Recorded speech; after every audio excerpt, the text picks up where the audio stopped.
دوستو، آج کی کہانی بھی بہت مزے کی ہے۔ اس کہانی کو شروع کرنے سے پہلے آپ لوگوں سے گزارش ہے کہ ہمارے اس channel Urdu and Hindi stories کو سبسکرائب کر لیں تاکہ ہمارے آنے والی ہر نئی کہانی کا نوٹیفیکیشن آپ کو بر وقت مل سکے۔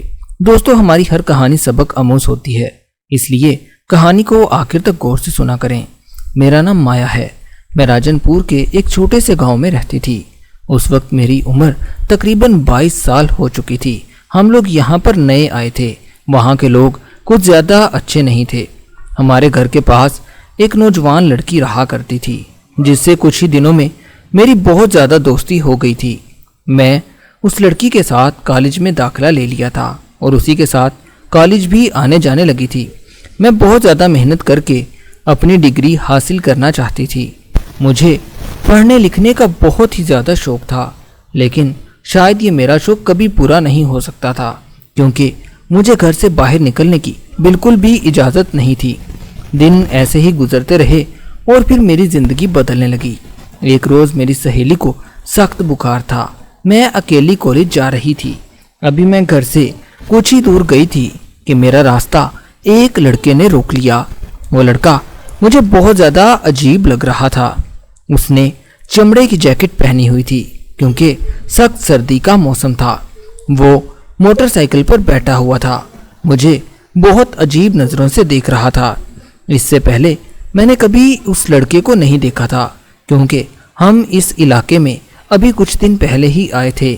ہمیں یہاں پر آئے ہوئے ابھی کچھ ہی دن گزرے تھے۔ اس لڑکے نے میری طرف دوستی کا ہاتھ بڑھایا، لیکن مجھے یہ ہاتھ بہت زیادہ عجیب لگا کیونکہ میں نے کبھی سوچا بھی نہیں تھا کہ میں کسی لڑکے سے دوستی کروں گی، لیکن میں نے دوستی کرنے سے صاف انکار کر دیا کیونکہ میں کسی بھی لڑکے سے دوستی نہیں کرنا چاہتی تھی۔ میں سوچ رہی تھی کہ اس لڑکے کو کیا جواب دوں کہ اچانک ادھر بہت تیز بارش شروع ہو گئی۔ بارش اتنی تیز تھی کہ مجھے خوف آنے لگا۔ کوئی بھی رکشہ نظر نہیں آ رہا تھا۔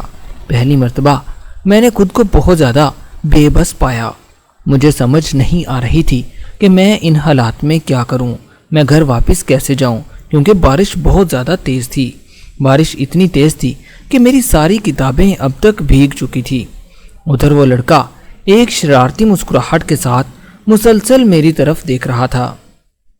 وہ مجھ سے کہنے لگا کہ میں تمہیں کالج تک چھوڑ دیتا ہوں، پریشان ہونے کی کوئی بات نہیں اور فکر کرنے کی ضرورت نہیں، میں ایسا ویسا لڑکا نہیں ہوں۔ اس وقت میں نے اس لڑکے کی بات مان لی، حالانکہ میں اس لڑکے کو جانتی تک نہیں تھی اور یہی شاید میری سب سے بڑی غلطی تھی۔ میں اس لڑکے کے ساتھ اس کی موٹر بائیک پر بیٹھ گئی اور شاید مجھے ایسا نہیں کرنا چاہیے تھا۔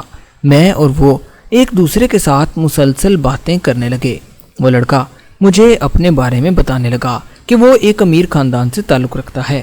اس لڑکے نے بھی مجھے اپنے ماضی کی ساری کہانی سنائی، جسے سن کر میں بہت زیادہ حیران ہوئی کیونکہ اس لڑکے کی ماں اسے اکیلے چھوڑ کر جا چکی تھی۔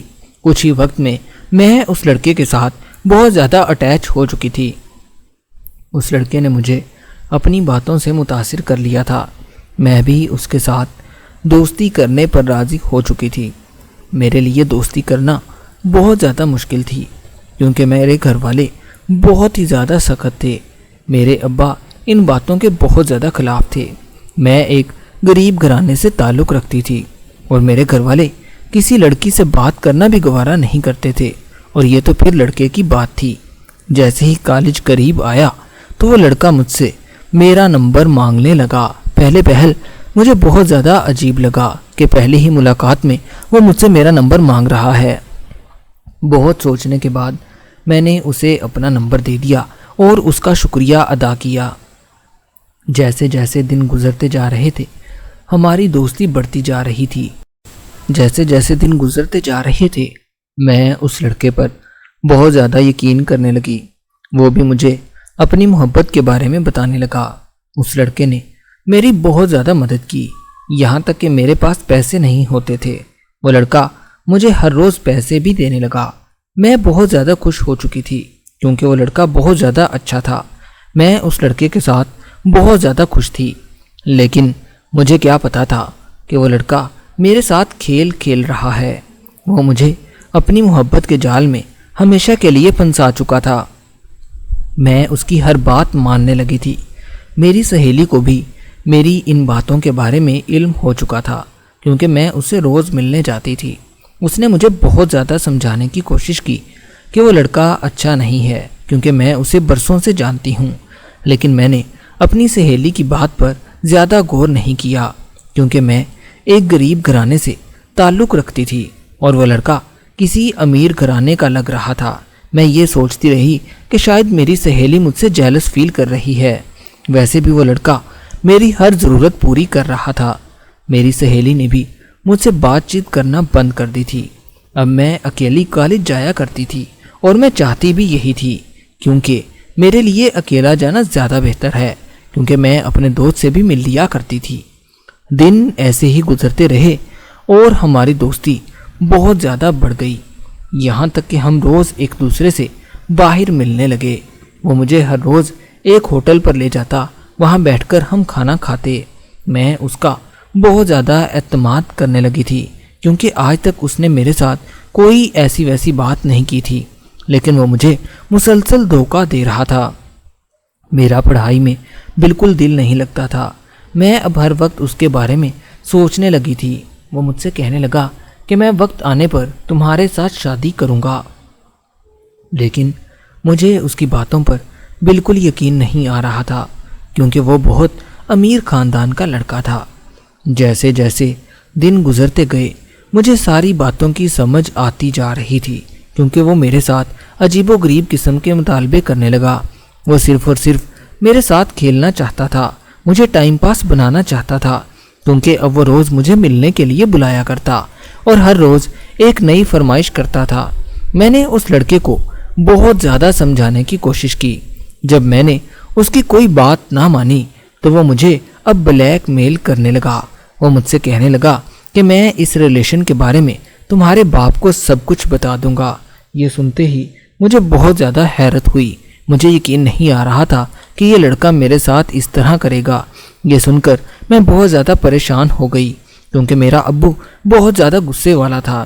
مجھے سمجھ نہیں آ رہا تھا کہ مجھے اب کیا کرنا چاہیے۔ میں نے اس لڑکے کو کافی حد تک سمجھانے کی کوشش کی، اس کی بہت زیادہ منتیں کی، لیکن وہ کسی طور پر بھی میری بات ماننے کو تیار نہیں تھا۔ انہی دنوں میرے گھر والے بھی میرے لیے رشتے کی تلاش میں تھے، لیکن میں تو اپنا دل اس شخص پر ہار بیٹھی تھی جس نے مجھے سوائے دھوکے کے اور کچھ بھی نہیں دیا، اور اب مزید وہ مجھے گلی محلوں والوں کے سامنے رسوا کرنا چاہتا تھا، وہ مجھے بدنام کرنا چاہتا تھا۔ لیکن میں نے اپنا سب فیصلہ اس رب پہ چھوڑ دیا تھا، کیونکہ وہ لڑکا میری کوئی بات نہیں سن رہا تھا۔ وہ بس چاہتا تھا کہ میں اپنے باپ کے نظروں میں گر جاؤں۔ خدا نے بھی شاید میری دعا سن لی تھی، کیونکہ میں نے کسی غلط نیت سے اس سے محبت نہیں کی تھی۔ مجھے اپنی دوست کے ذریعے پتہ چلا کہ اس لڑکے کا کہیں ایکسیڈنٹ ہو گیا ہے اور وہ اللہ کو پیارا ہو گیا ہے۔ میرا دل بہت زیادہ اداس تھا، کیونکہ میں نے اس لڑکے سے سچی محبت کی تھی اور وہ مجھ سے آج کل بہت زیادہ دور جا چکا تھا۔ شاید اسے اس کے کیے کی سزا اس دنیا میں ہی مل چکی تھی۔ میں نے اپنے دل کو دلاسا دے کر اس کے لیے دعائے مغفرت کی اور اپنے آنے والے دن کا سوچنے لگی کہ میرا ہونے والا شوہر اگر مجھے اس سے بھی زیادہ محبت کرے گا تو میری زندگی تو سنور جائے گی۔ میری شادی ہو چکی تھی اور میں رخصت ہو کر اپنے سسرال آ گئی تھی۔ میرا شوہر بہت ہی زیادہ اچھا انسان تھا۔ کچھ ہی دنوں میں مجھے اس کی محبت نے اپنا بنا لیا تھا، لیکن جب بھی میں اپنے ماضی کو یاد کرتی تھی تو یہی کہتی تھی کہ کاش میرا شوہر مجھے پہلے ملا ہوتا تو میرے ساتھ جو کچھ بھی ہو چکا ہے وہ کبھی بھی نہ ہوتا۔ میں نے بہت زیادہ خوف میں زندگی گزاری تھی۔ میں نے اللہ کا شکریہ ادا کیا کہ اس نے مجھے اتنے اچھے شوہر سے نوازا تھا اور اس لڑکے سے میری جان چھڑوا دی تھی جو مجھے ہمیشہ کے لیے رسوا کرنا چاہتا تھا۔ میں اپنے شوہر کے ساتھ اب ہنسی خوشی اپنی زندگی کا آغاز کر چکی تھی اور اس لڑکے کو ہمیشہ کے لیے بھول چکی تھی، کیونکہ وہ میرے ساتھ کچھ اچھی نیت کا ارادہ نہیں رکھتا تھا۔ دوستو، کہانی اچھی لگی ہو تو ہمارے اس channel Urdu and Hindi stories کو سبسکرائب ضرور کر لیں۔